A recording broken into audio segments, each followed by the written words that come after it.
Okay, so hello everybody. Last time you are seeing my tablet, isn't it? Indeed, you see my tablet? Yeah, we see. Okay. Yeah. So last time we start talking about finite fields. Okay. I told you that if we take a prime number p and we look at all congruent classes, I mean all integral numbers that are 0 modulo p and 1 modulo p and 2 modulo p until p minus 1, then you get p elements, okay? Then with respect to plus, it's always, of course, an abelian group. I mean, not only for p, for any n, but when our n is p, then also, if you remove the 0 and you are looking at this action, so also you get an abelian group. Okay, this is how a field is defined. Okay, that you remove the 0. The 0 is defined as the neutral element with respect to the addition as you have defined it. Okay, so here is just the 0. I mean, all elements that are multiplication of some p. So if you remove the 0, then you get that the multiplicative group here is abelian. So this is a field, and I claim more than that. It's not just abelian; it's also cyclic. Okay, so this is what we want to show, that UP. I mean, if you remove the 0, you get the order. I mean, in the order, everything is getting into, because all elements are prime to p. I mean, from 1 to p minus 1. Okay, so with respect to multiplication modulo p, this is a cyclic group. So we have seen an example of U13, and we've seen how this is being generated by one element. And in order to prove this theorem, we use the following lemma, that if D divides n, then this polynomial divides this polynomial. Okay, we have shown that. And another thing that we are going to use, that if you have two elements that commute, I mean, AB is equal to BA, and their orders are core-prime, then the order of the multiplication is the multiplication of the orders. So now we want to prove, okay?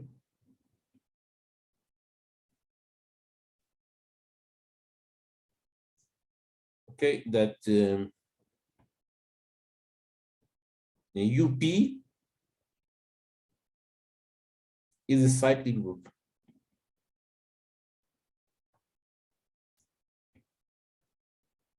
Okay, so proof. Hey, I have a question. Yes. In the UP group, which element is the 0 element? You don't have 0 because the operation is multiplication. The neutral element is 1. Yeah, so it's just like a ring, but without the 0 element, so it is a field. No. The initial ring or field, if you want, includes the 0, but this is the definition of a field. That if you remove the 0, then with respect to the multiplication, it's an abelian group. It's like Q. Also in Q, okay, you do have 0. But if you remove the 0, so with the multiplication, it's in abelian group. So this is not the whole field. The whole field contains the 0. But if you remove the 0, you get the Euler group. Okay. Okay. Now the new thing here that is cyclic. I mean, it's not only abelian, it's cyclic. So we want to show that. Now, okay. So what is our UP? It is 1, 2, until p minus 1. With respect to multiplication modulo p. This is our Euler group. Now, what is the order of this group? The order of this group, what we call phi of p, is p minus 1, because we have removed the 0. So it turns out that any element here, okay, thus any element in UP satisfy or is a root of this polynomial.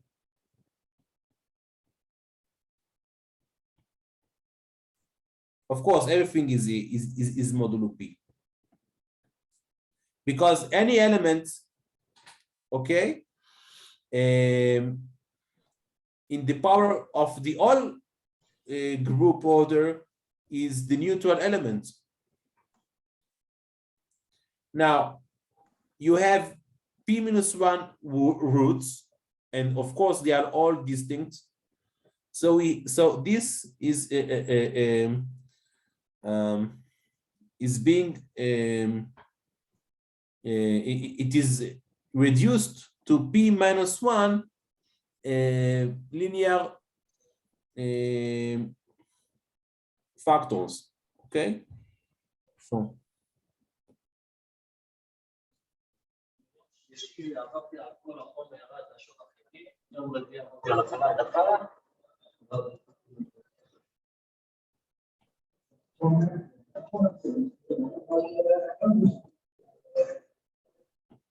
decompose.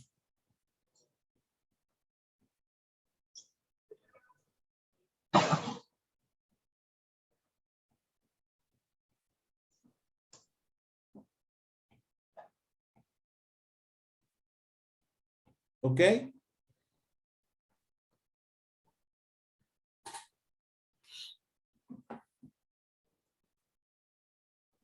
Now let us write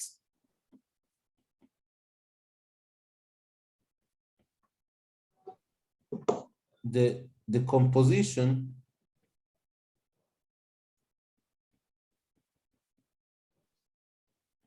of p minus 1 as an integer to primes. Okay, of course, p minus 1 is not a prime number. Okay, so p minus 1, suppose it is pi qi ei. So these q are primes. Okay.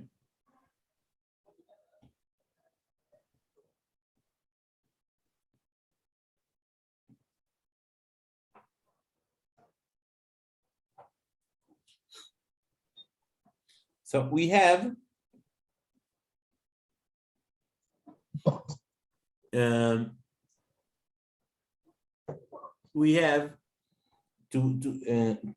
any I,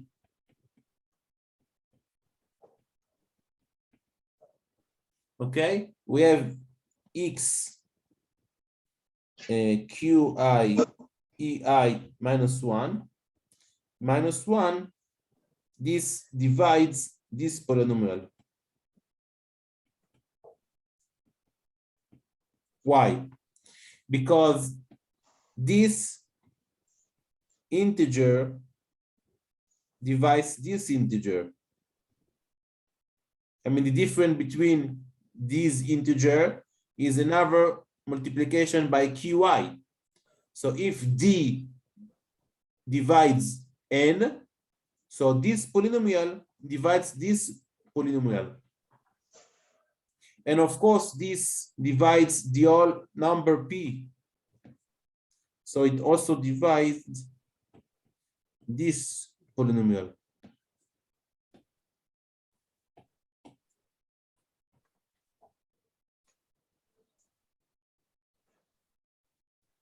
Okay, this is according to the lemma we have seen last time.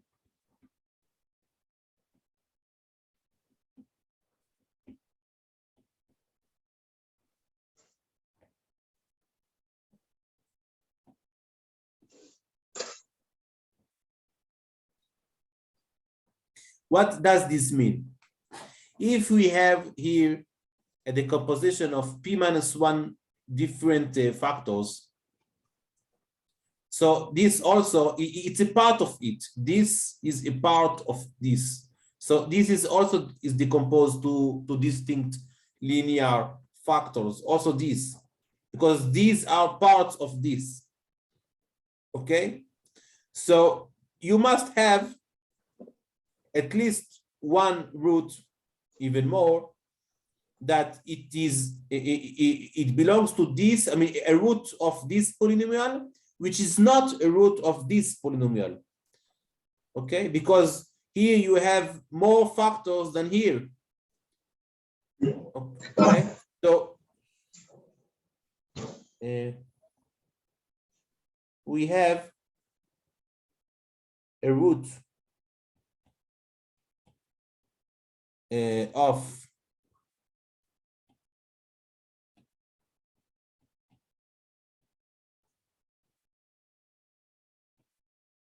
which is not a root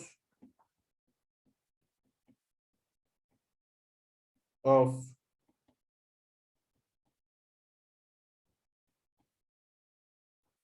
in other words, or i.e. of order exactly QIEI, because the root that does not, I mean, if a root belongs to here, but not to here, so it has an order that it is this order, not this one. Remember that the difference between this and this is just a prime number, okay? So you cannot jump from this to something in the middle of this. I mean, from this to this, you have a prime number factor. So if a root is of this polynomial, which is not of here, it must be of this order, okay?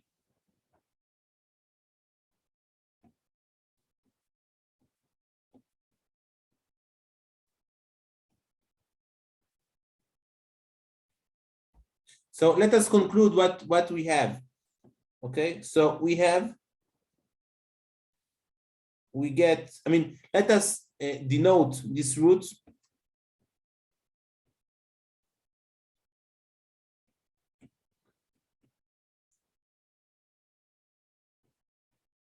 by AI. Okay, so we get a set of roots, okay, that all commute because they are all of, I mean, belong to an abelian group.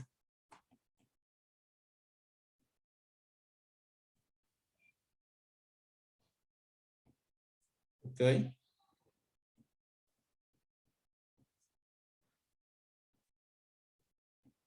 And of coprime orders.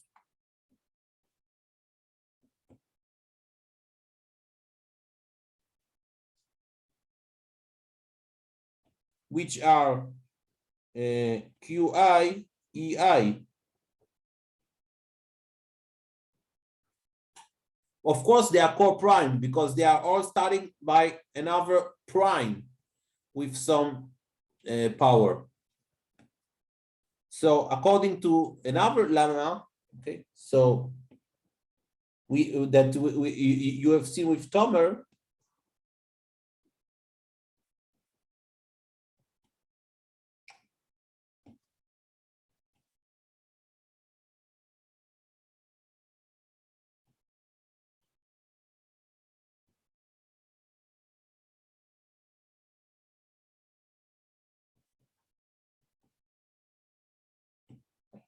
the order of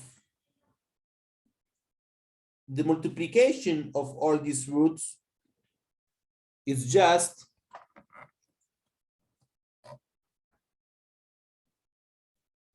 the multiplication of all order.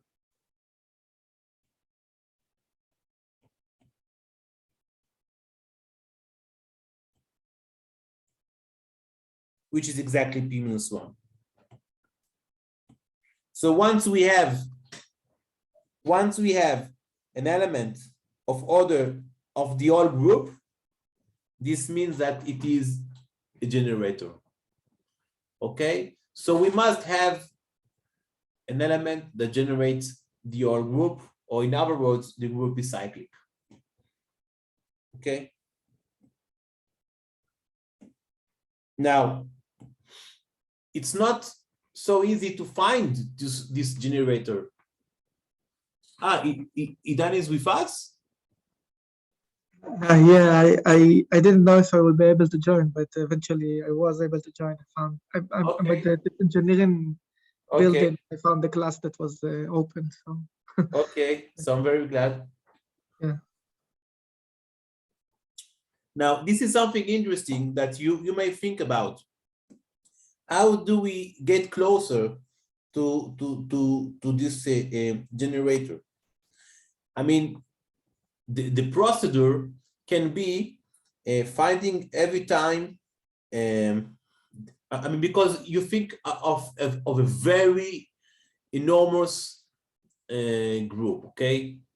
So it's not easy to find the generator, but you can. I mean, to find a prime number, it's not too hard. I mean, Fermat has shown that if you take a number of this form, it must be a prime number.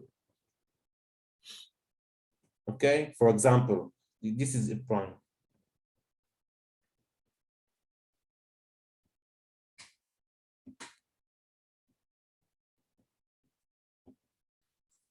Okay, for example, if you take a 2 in the power of 2, so it is no, it's not good. What is wrong here?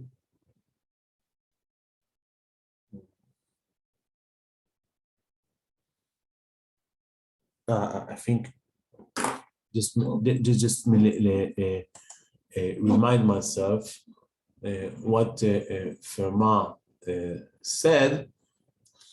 Okay.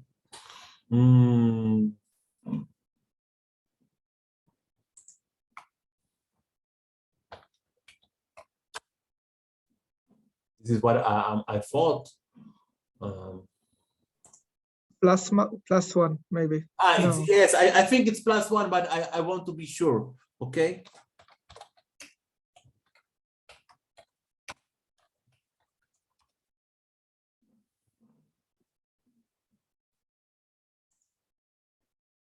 Because I remember that 17, of course. So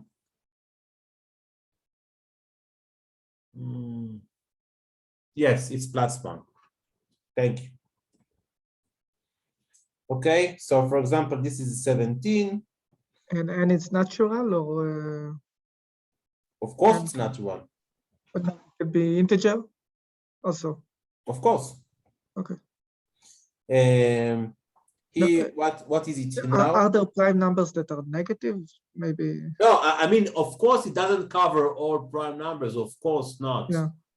I mean, but it gives you the possibility, okay, to find very large prime number. Okay, so finding.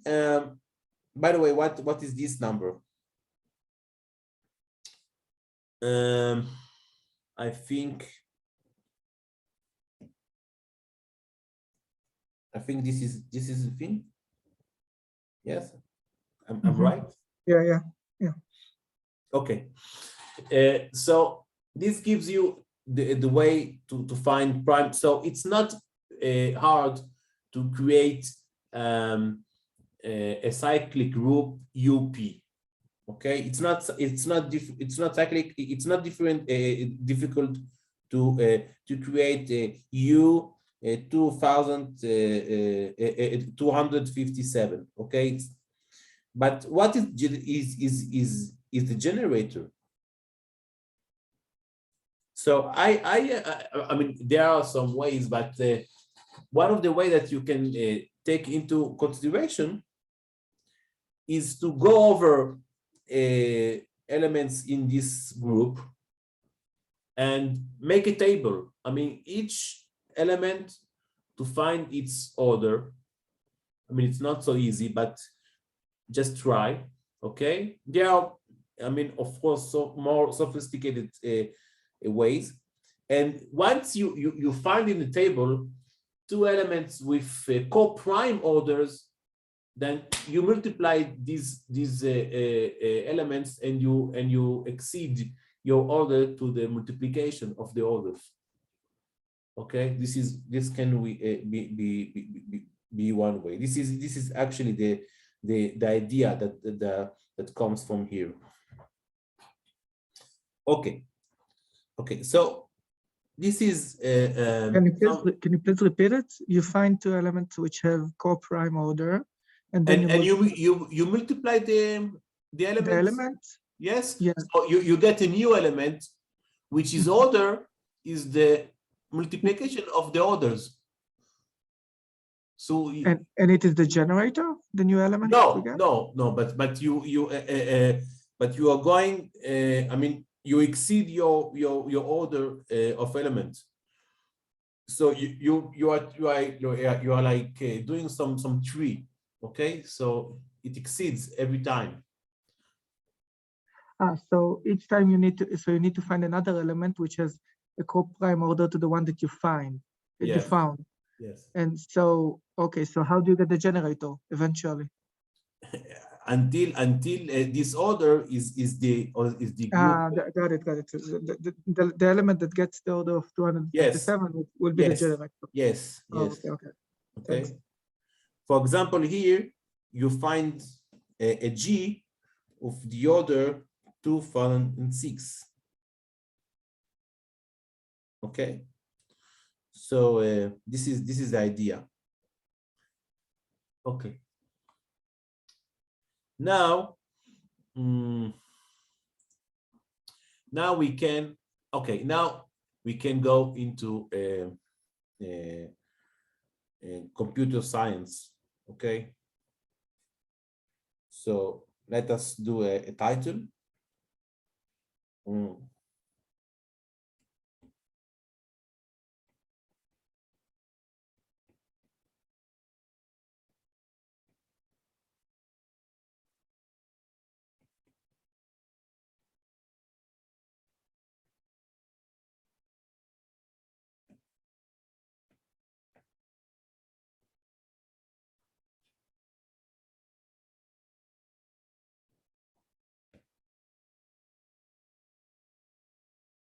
So the first thing that we should take in mind, okay, is the following thing. It is called the discrete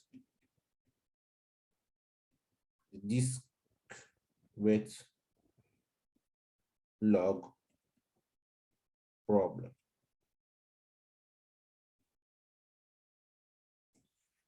The discrete log problem, or DLP, okay, it says that given given two natural numbers,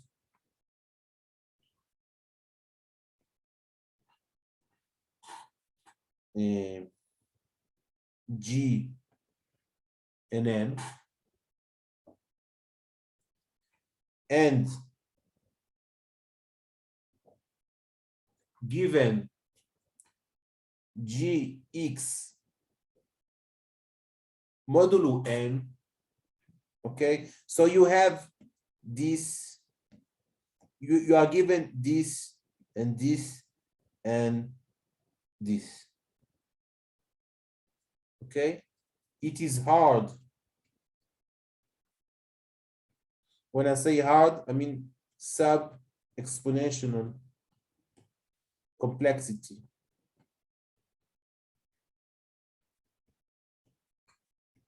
To find X, okay? Because what makes it hard? The modulo. I mean, if we didn't have the modulo,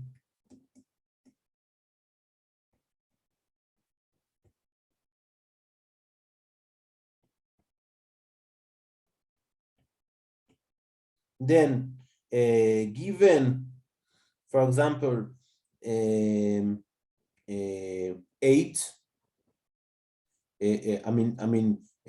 G is 2 and Gx is 8, okay? So we do, so X is log in the base of 2 of 8, it is 3.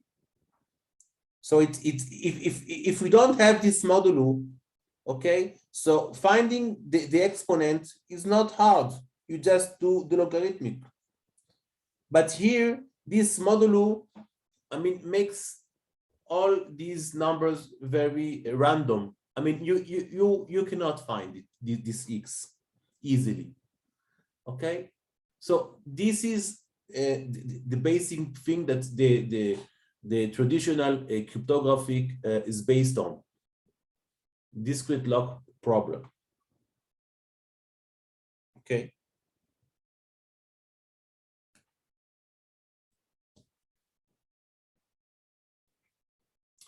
So the first two men that did something with this is Diffie and Hellman. I mean, they work on some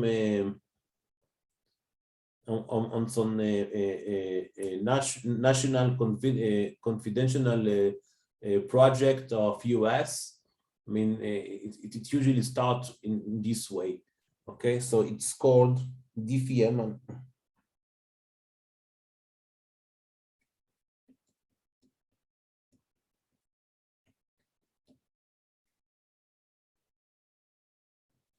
Diffie-Hellman algorithm.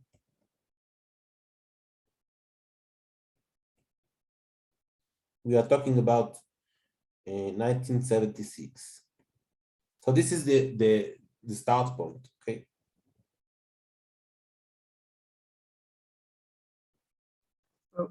They also formulated the problem, or the problem was well known and they were the first to come up with an algorithm that is efficient enough to... No, they just search for a way to transmit data over public nets. I mean, this was the beginning of what later was called internet.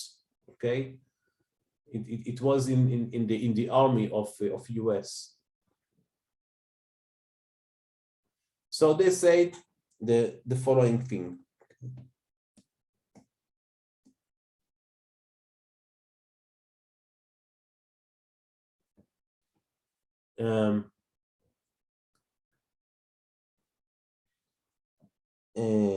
Take prime number P. Okay, and consider the other group UP. So of course it is cyclic. We have to find the generator. It's another problem. Okay, but suppose you have this generator. Okay.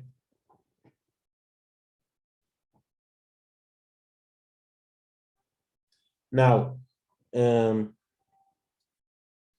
everybody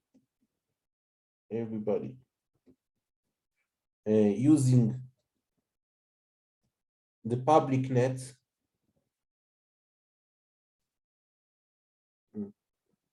is familiar with P and G. Okay, this is known.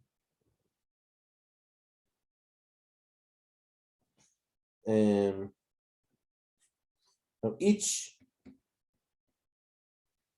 client, I mean, some user of the net, okay, holds two keys. Okay, a public one and a secret one, a private one. Okay.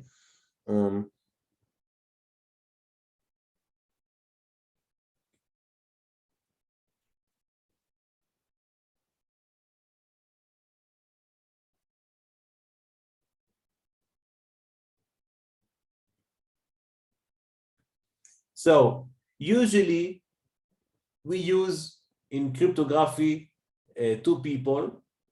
I mean, this is just A, B. We have Alice and Bob. Okay, this is what we usually use. Okay, so let us do some table.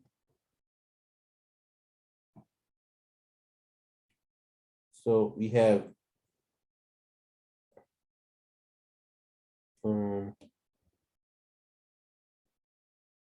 Alice, Bob, we have public or private and public. Now, of course, this is true to all clients, but we usually consider these two persons. Okay, Alice has private number, which is number A in UP. Of course, not one, because one is not interesting. And also Bob has a private number, which is B. Of course, by the way, P is a very great, okay, large, of course, a large prime number, very large prime number. So these are private. No one should know about it. Even Bob and Alice are not aware of their private. I mean, it's the computer that knows that. Okay, and the public key is GA. I mean, everything here is modulo P. Okay.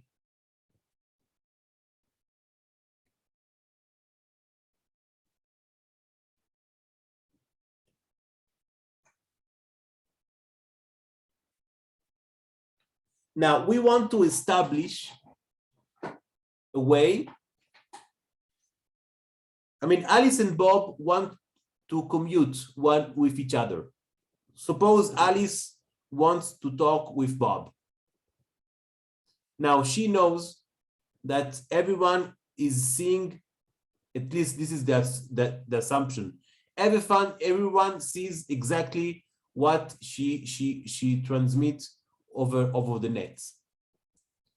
Okay, so but she still wants to establish some discrete communication with Bob without meeting him, without seeing him Okay.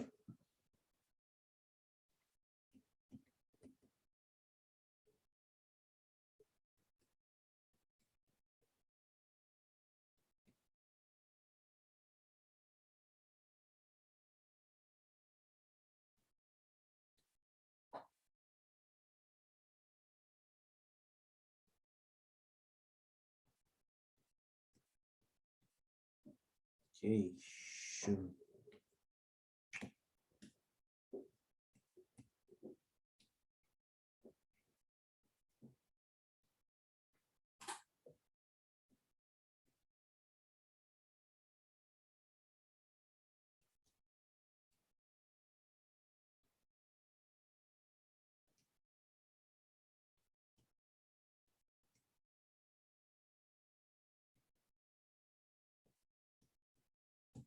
Because if they would met, so everything would be much simpler. I mean, they would have, I mean, agree with some private key that no one knows. But here they want to commute to establish this channel, this private channel over the public net. So what they are going to do? Okay, so this is the algorithm.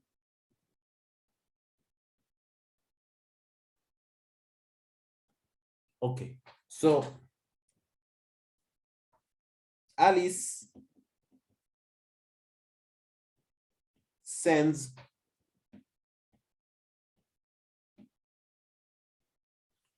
a public key to Bob. Okay, so she didn't reveal anything not known, unknown, because everyone knows. But this is the way she actually invites Bob to talk with her. Okay, so Alice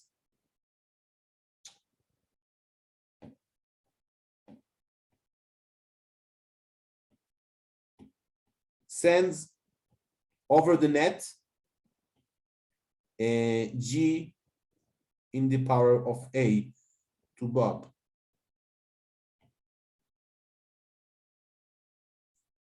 Now, if Bob agrees, so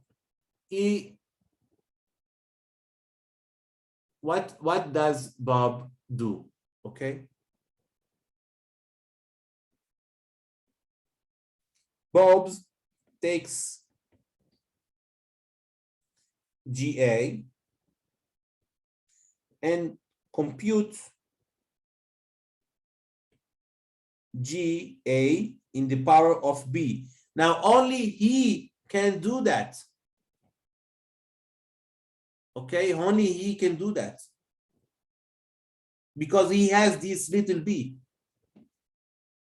Now, I don't write it, but you have always remember that we are dealing with modulo p, okay? No matter how this integer is great, it's always modulo p. Now, this is going to be the mutual cryptography key, okay?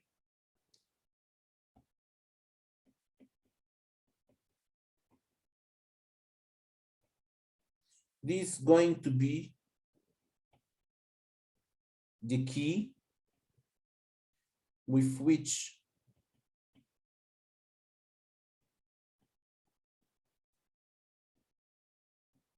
Bob and Alice are going to encrypt their messages. Okay. Now, Alice does the same thing.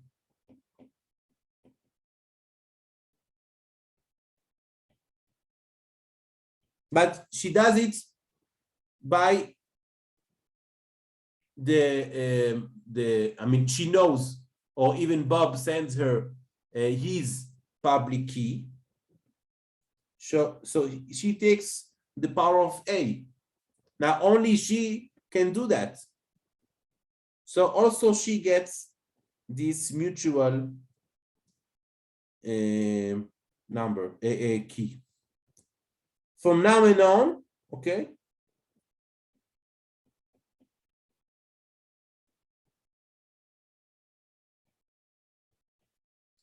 like suppose Alice wants to send a message M,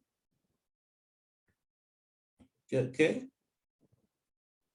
if Alice wants to send the message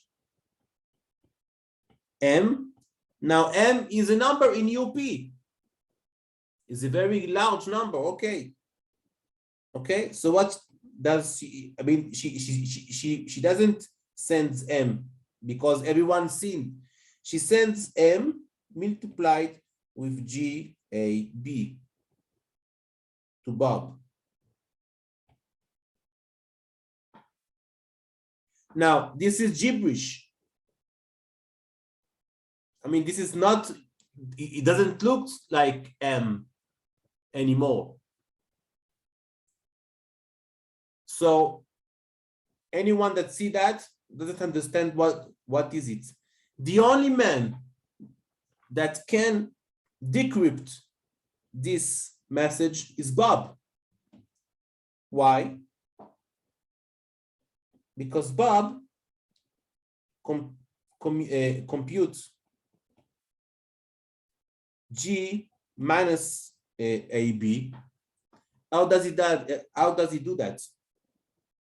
It just take the GA of Alice, which is known, in the power of minus B. Only he can do that.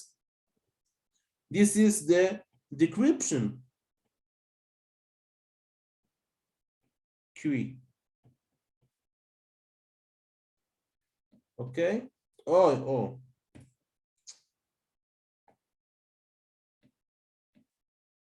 So this is the decryption key, while this is the encryption key.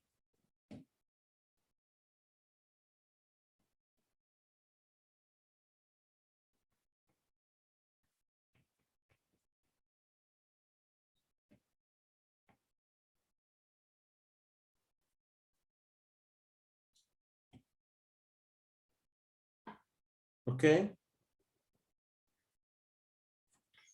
And another advantage, none of them has revealed his own private key.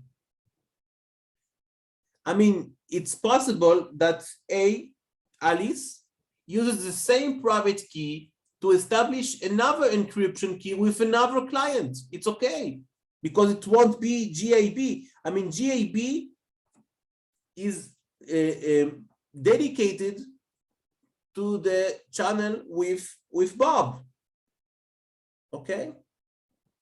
And no one can know about GAB. Is it, understood so far? Yeah. Now, it is very simple. I mean, it's not complicated, because all the machinery is known, I mean, to everyone. I have a question. The multiplication with the message. Just a minute. Oh, okay. So and reveal the message, the original message, by it takes this is, we call it E, this is encrypted. I mean, he got E, so he just multiplied with G minus B and get DM. What do you say? It's strictly multiplication, or it can be any any operation. I don't know if we're talking about groups here or something like that. It's I mean, we have many ways, but the multiplication is the most simple, because you just, I mean, once you take this and multiply, I mean, don't think about of GAB. It's just a number. So once you have this number of decryption, so you multiply it with the GPUs you got, and then you get the message M. That's all. And no one can know that about it. Now, if we think about it, can someone pretend to be Alice? This is also another problem, which we call in cryptography authentication problem. I mean, suppose I tell Bob that I am Alice. I mean, it's not a problem to send GA to anyone. I mean, GA is known, is public. So how Bob can know that I am really Alice? He can send G in the power of AB, and if it doesn't Alice, so she can't decrypt it. Exactly. I mean, this is beautiful. You understand what he said? I mean, suppose I'm now a pretender. Okay, this is called, okay, so suppose some hacker, okay, so suppose Gadi pretends to be Alice and send GA to Bob. So the first thing Bob does, okay, sends an authentication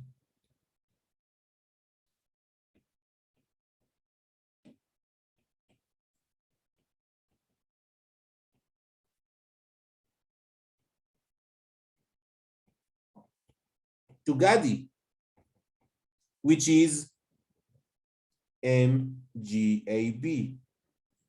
And now Gadi does not understand. And he cannot produce this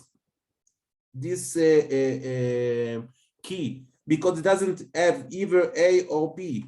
I mean, every side has something, okay, that uses to find this mutual key, okay? But he still doesn't know the other part. So Gadi doesn't have no A and no B. So Bob understands that he's a hacker and tell him to search for his friends. I don't know. Okay. And then Gadi does not understand.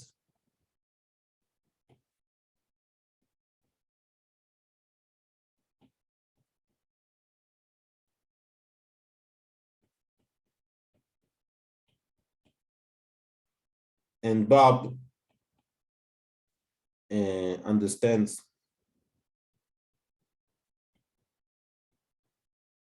that Gadi is not Alice. We call it authentication. Okay.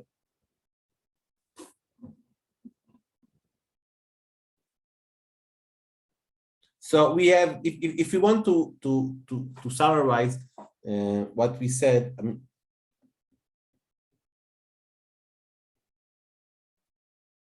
remarks. One, the private keys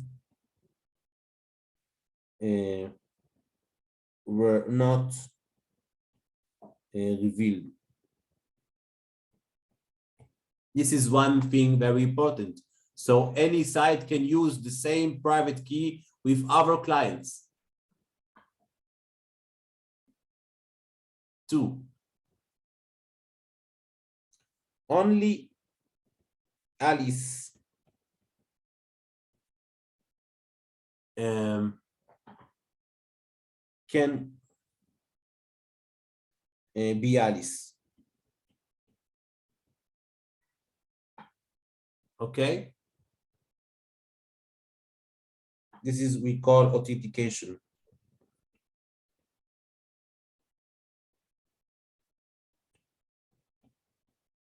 No, it's not. How do you write it? I mean, authentication, something like that. That is, I don't know. I'm not sure. Okay. 3. This method is called symmetric.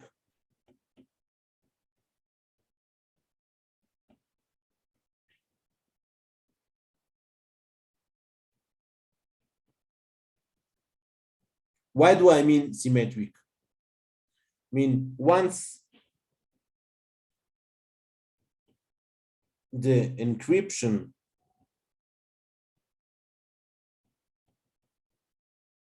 key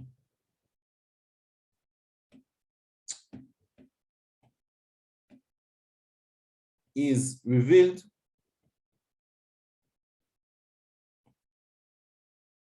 also the decryption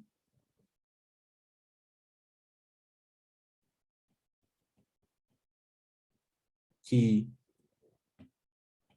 is known.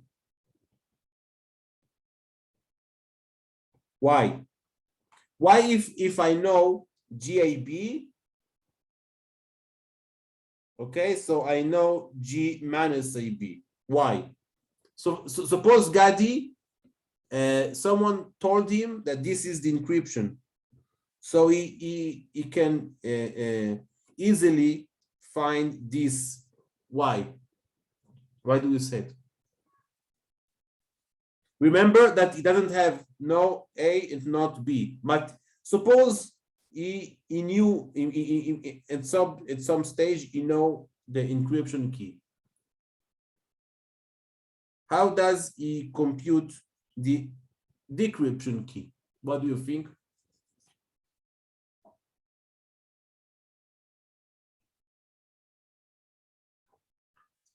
The multiplication should be 1. Right. Okay. So maybe it just can go over all of the group. Whoa. No. This is not, no. I mean, it cannot go over all, I mean, if you go over, so this is not, I mean, it's too large, okay? It cannot go over the whole group. This is not something possible. But what can he do? He can raise to the power of 1 divided by B, and just then. He doesn't have B. No, Bob has or Alice. Just think of it that he needs only to compute. I mean, this is a number. He needs to compute the inverse modulo P. We have shown an algorithm to find an inverse modulo P with respect to multiplication. How does it called? You remember? Once you have this number, how do you find its inverse?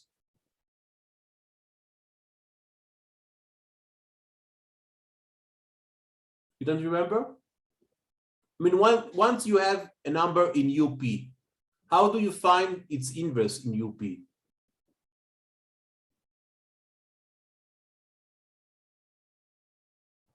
This is what we call Euclides algorithm. Okay.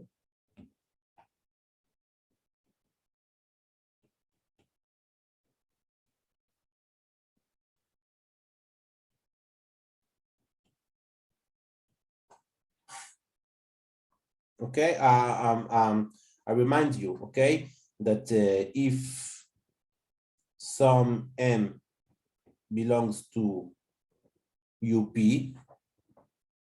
Okay, so this means that M and P are primes. Of course, they are prime because P is a prime. Okay, so this is mean that there is some integral combination such that K1M plus K2P is 1. So the how do you find this combination? You're going reverse in you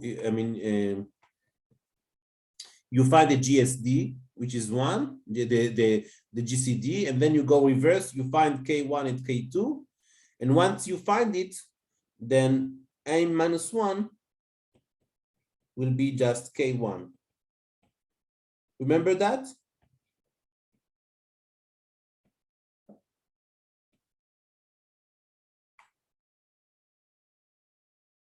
So it's not problem to find the decryption key.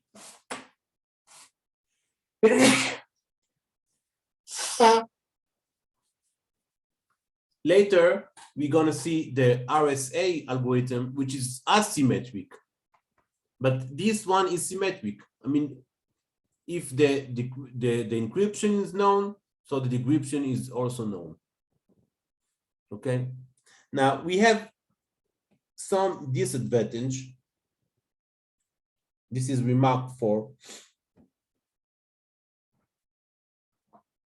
We have an attack which is called man-in-the-middle attack.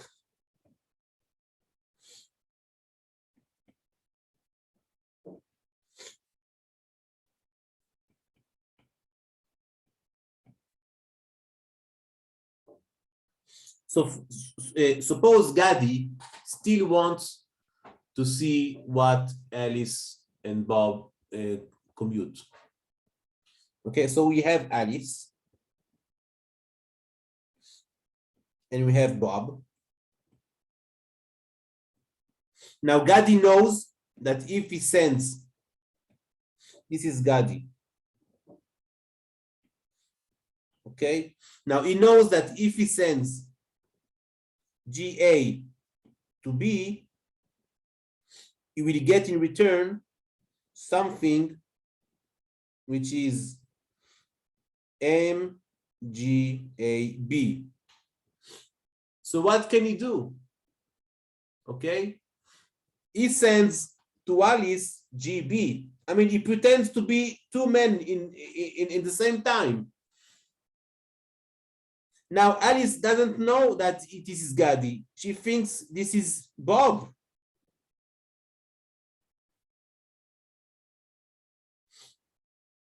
Okay.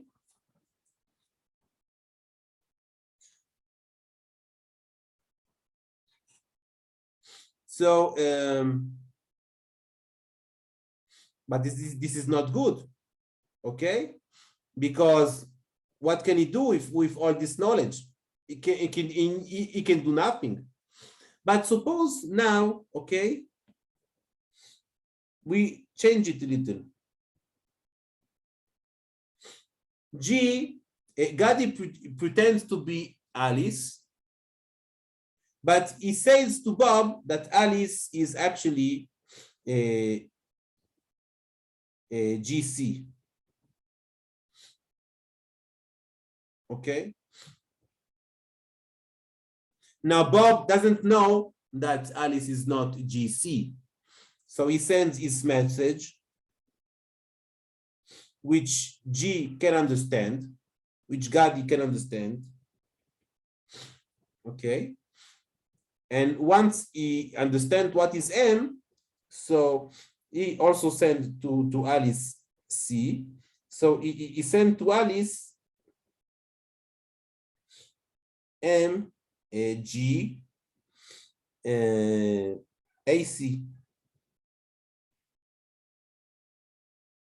So actually, Bob thinks that Alice commutes with him. Now, Bob wants to be sure that Alice, that this is Alice. So he asked Alice some very private questions. So what Gadi does is he asks the same question. I mean, and he understands what is M. Okay, so he asks Alice this question, he gets the answer, and answer B, Bob. So how can we prevent this problem? By the way, this is very common.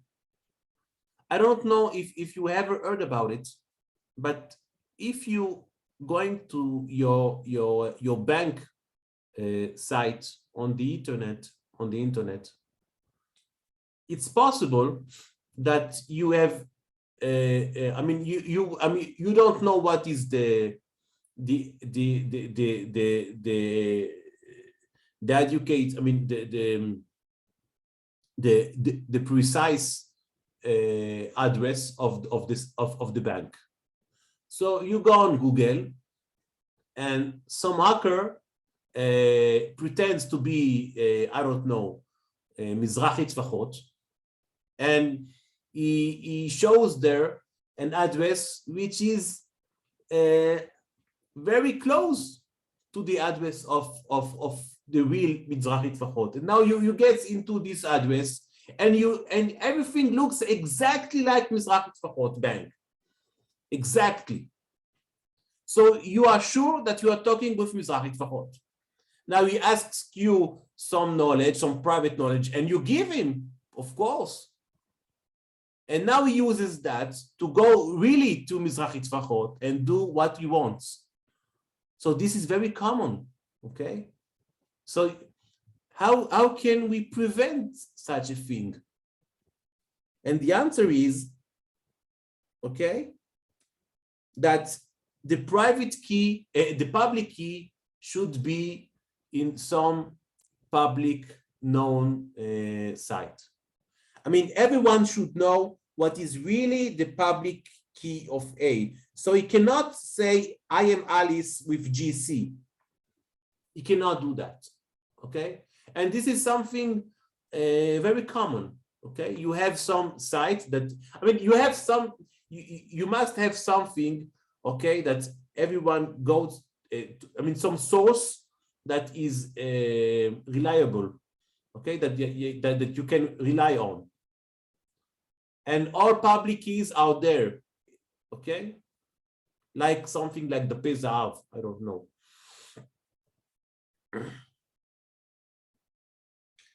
But, okay. This is what we call Diffie-Hellman. Okay. Now I want to show you an attack to this algorithm. Okay. You have question so far?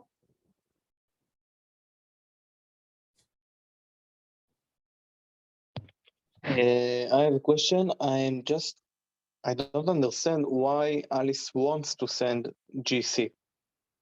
No, it's not Alice, it's Gadi.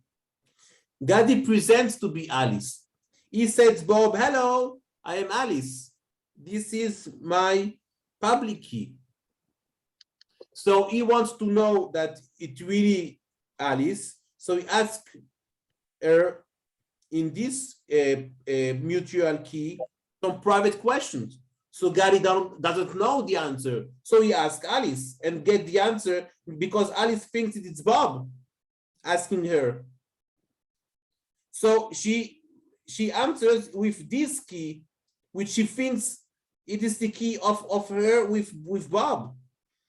But once everyone knows the public keys, this is impossible.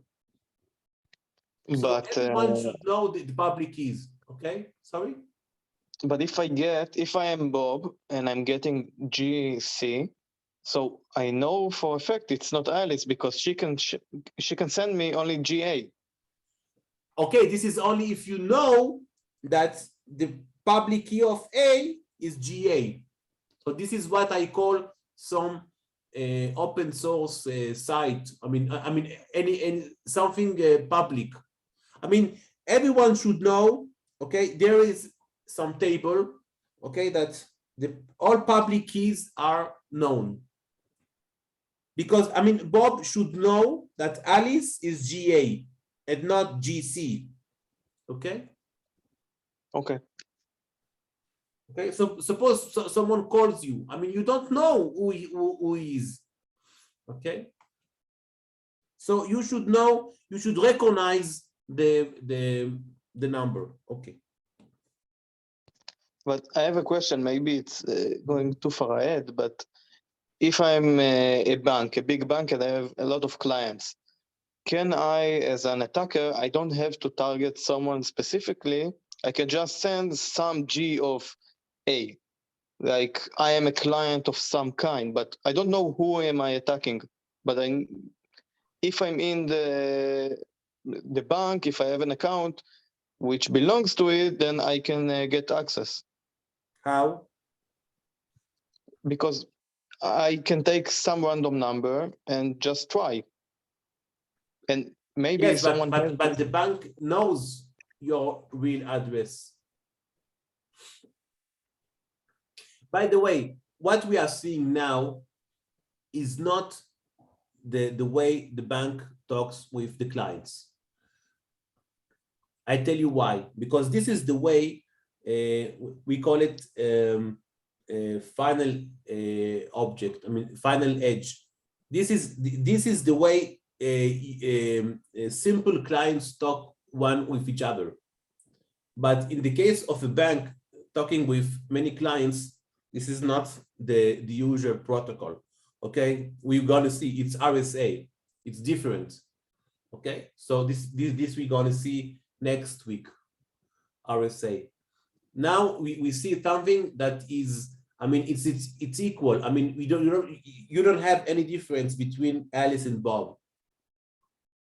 Next week we're gonna see a bank with clients. It's another algorithm. Okay, I want to show you an attack of this protocol. Okay, which is called, maybe you know it, baby step, giant step. You've heard about it? I haven't. mean, sorry? I said I haven't. Okay, so we want to prevent, okay, someone wants to, okay, the problem, baby step, giant step, okay.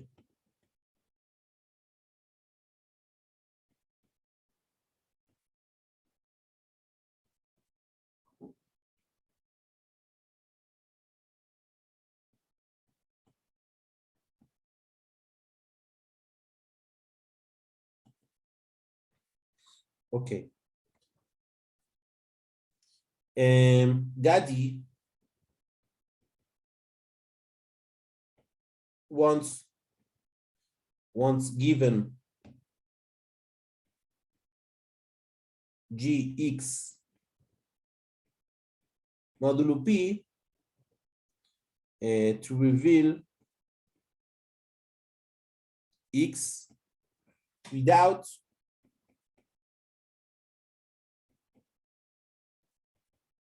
going over all UP. Okay, elements.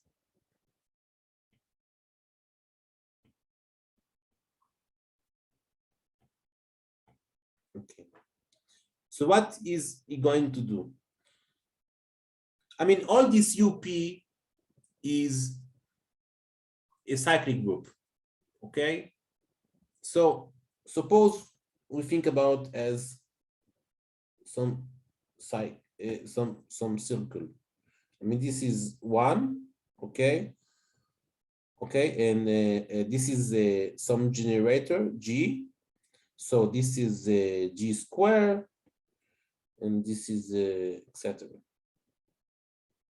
I mean, it doesn't have to go on the first time. I mean, this is all modulo P, okay.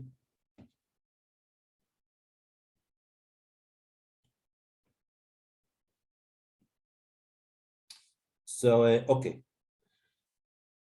So instead of going over all the elements, okay, is going on okay. Suppose n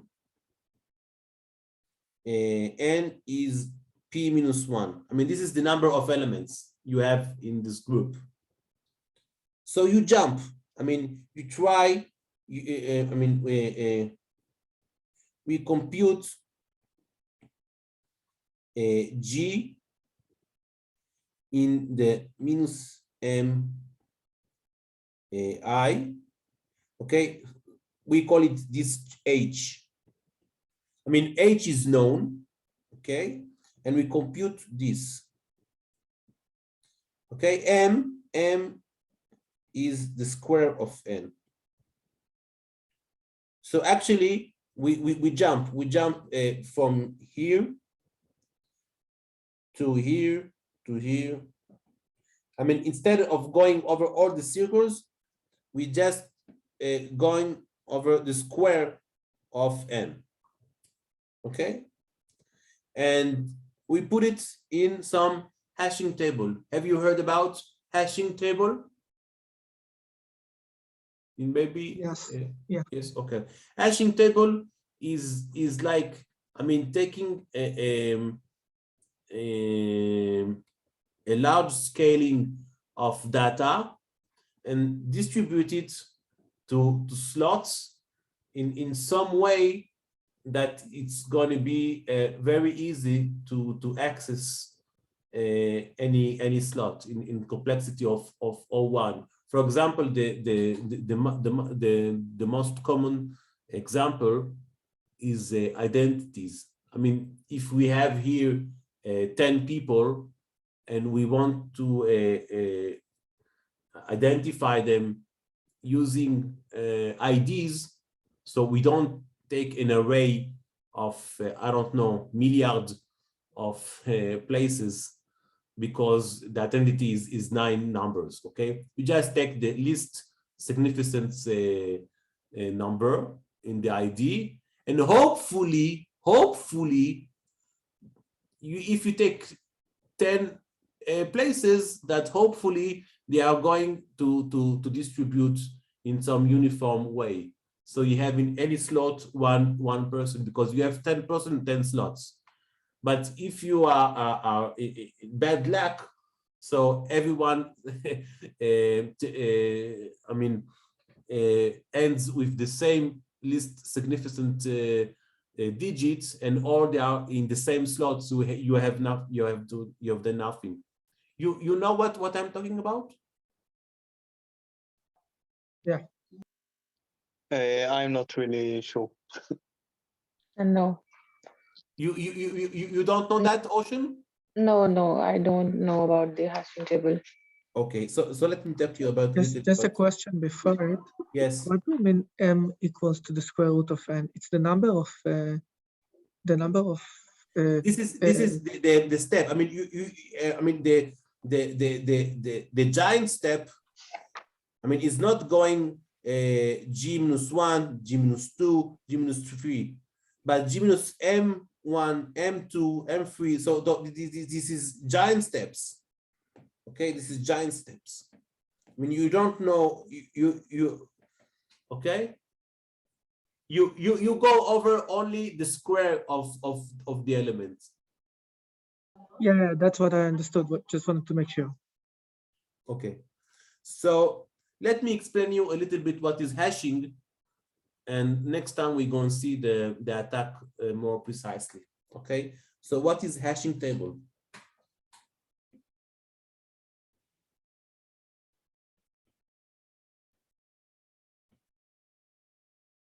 Okay,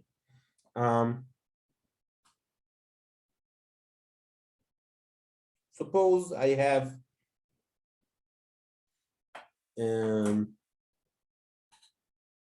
suppose I have 20 friends, or I would say 30 friends.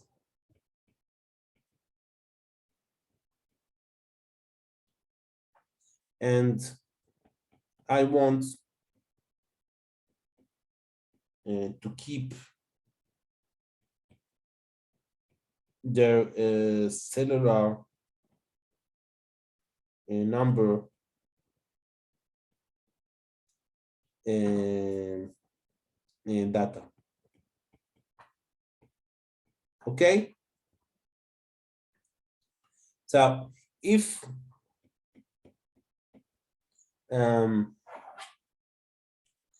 every time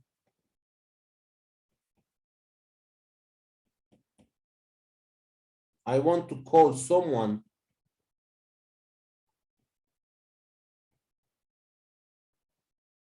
I have to go over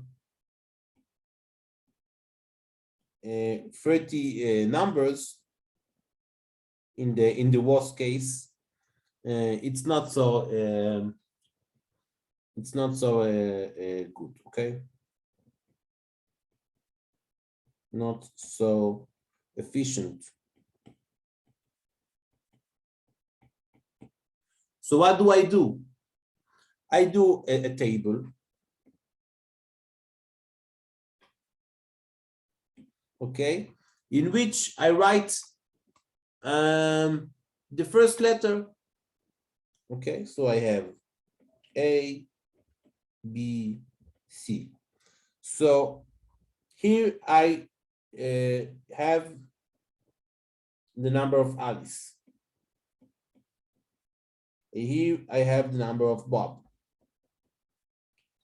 So if all my friends have names that distribute in some uniform way, okay, so I have 22, okay, so if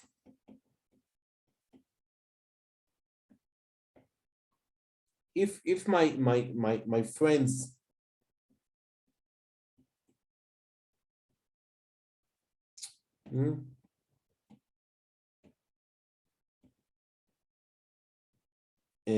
names are distributed uniformly, then any slot in the table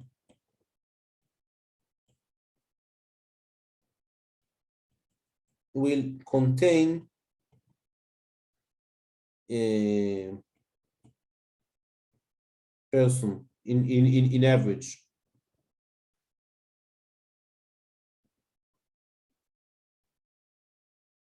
You agree? Here is Karmit and so on. But I can be very unlucky, and all my friends are Alice, Abraham, Avi. I don't know. If I'm very unlucky, so everyone is here.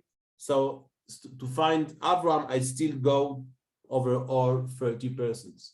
But if in the average case, it will be all of one. Okay. So in the average case,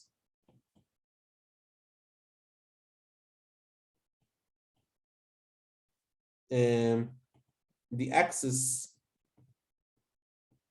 to someone number will be in the complexity of one. You know what O of one is? Some constant operation number. Okay, so for example, I want to find the number of Tina. I don't know, Tina Turner. So I get I go directly to this and I find Tina. Okay. So this is the way we usually keep a large size of data.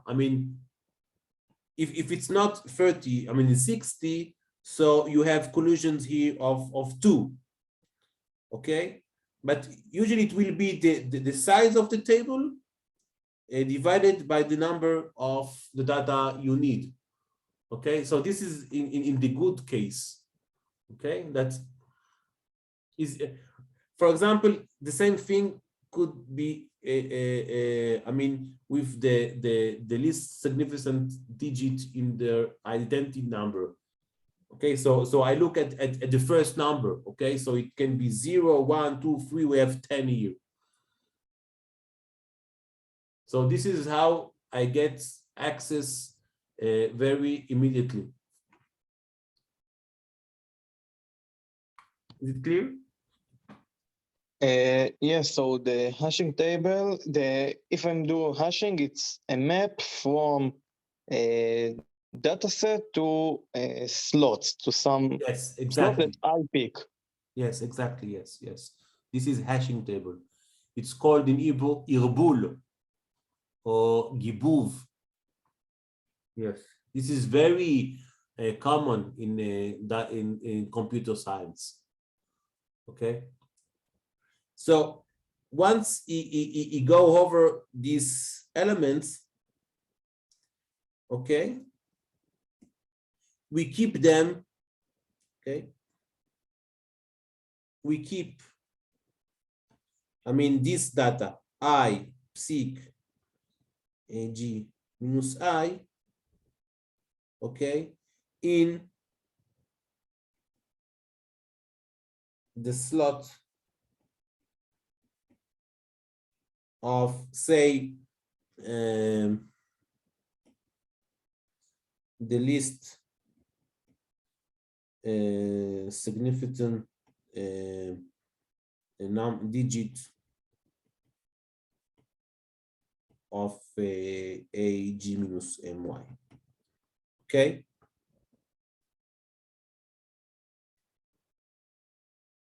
Now, since we have and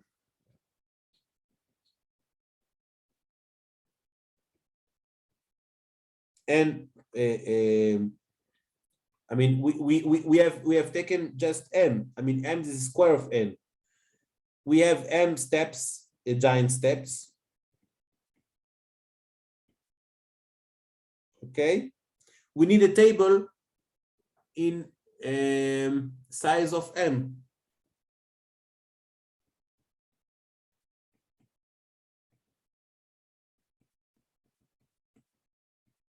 In order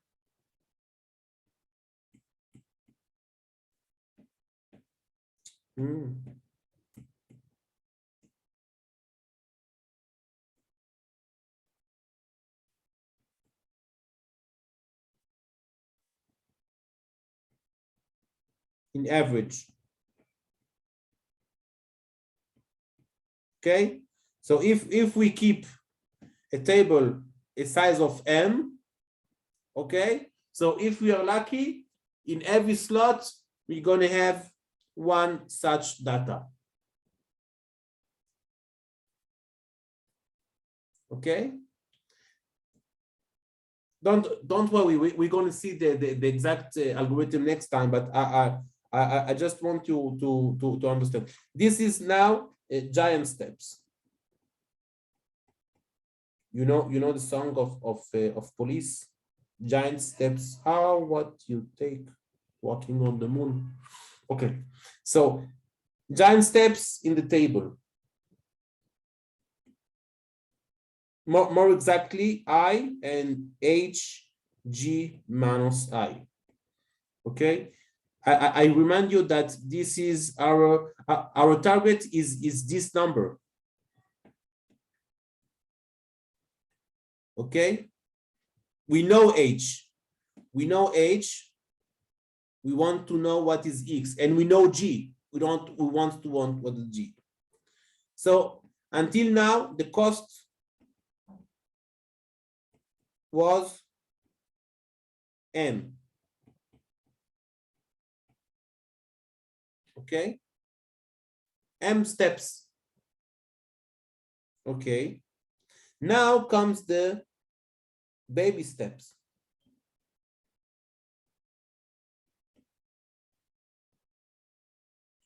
Okay, to each I from 1 to m, okay, we compare let's call it J. We compare G in the power of J with HG minus I. Now, if we are not lucky, then every time we do this baby step, okay, we have to compare with all the giant steps we had. So finally, we have M times M, so we get back to N in the worst case. But if we are lucky, okay, when we search to compare this one with this one, we only look in the slot that this can be. So in the average case,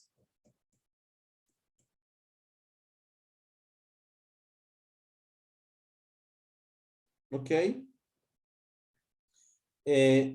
we find only one such data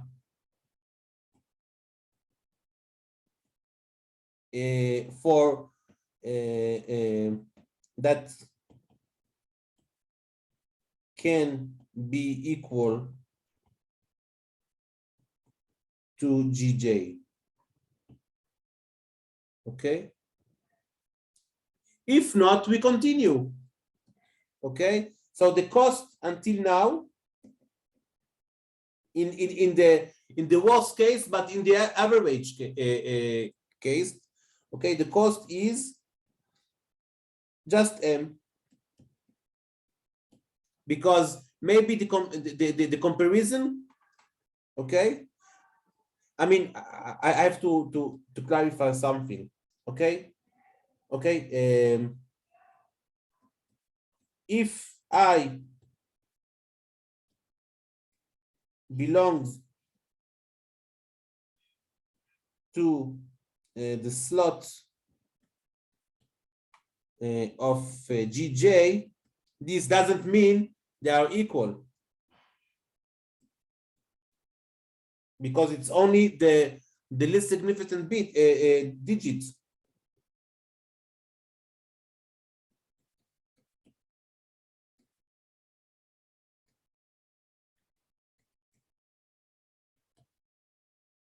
Okay, but if it does not. You wrote those. But once we get HG minus 1 equal to GJ, then H is equal to G MI plus J, and this is our X. Okay, so in the average case, this will cost us only the square of N. So the attack is not very good, but it's better than N. Suppose N is a very large number, so the square is a, I mean, it's much better, okay, the square of N. Okay, and this is also in the average case. So we don't have time here, but we are going to see an explicit example next week. Okay.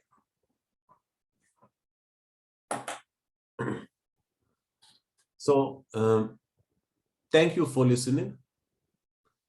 Have a good weekend, and see you next time. Thank you. Can I ask something? Yeah, of course.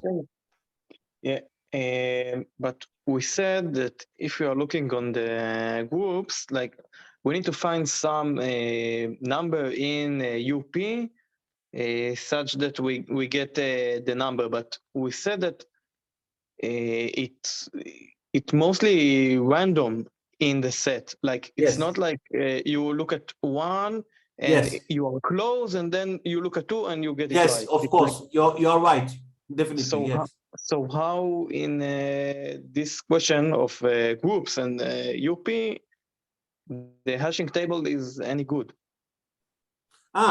You just look at this number. It's only a way, I mean, to keep them in slots. That's all. It doesn't mean anything else. That's all. I mean, suppose this ends with a number which is 5, so you put it in the slot 5. Just all. So once you want to see what such can be equal to this, so you start with these that are candidates to having a good. I mean, it's sufficient. I mean, it's enough to look at and what digits to know that if you can go further. That's all. Okay, but this doesn't mean. For example, you find 35, and then you compare it to 135. These are not equal, but it has the chance to be equal because of the 5. So you just put it in the slot number 5. That's all. Okay. Okay.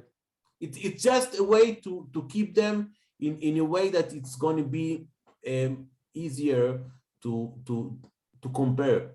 Okay. Okay, we are going to talk about next time. Okay, thank you. Bye for now. Bye. Bye. Thank you.